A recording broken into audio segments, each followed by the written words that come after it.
ഇത് വേണം, എനിക്ക് പേടിയാണ്. ഇതൊക്കെ എല്ലാവരും ചെയ്യുന്നതല്ലേ, നമുക്ക് ട്രൈ ചെയ്ത് നോക്കാം. വിളിക്കാല്ലേ, ആരും ഓടരുത്. ഇതൊന്നും വയത്തൊന്നുമില്ല, ഫേക്കാന്ന് തോന്നുന്നു.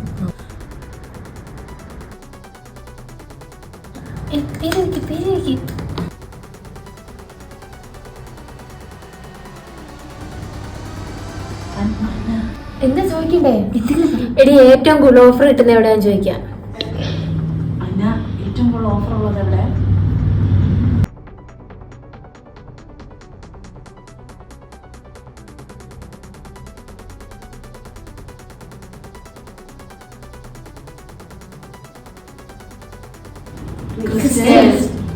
ക്രിസ്റ്റൽ ഹൈപ്പർ മാർക്കറ്റ് ആലോ?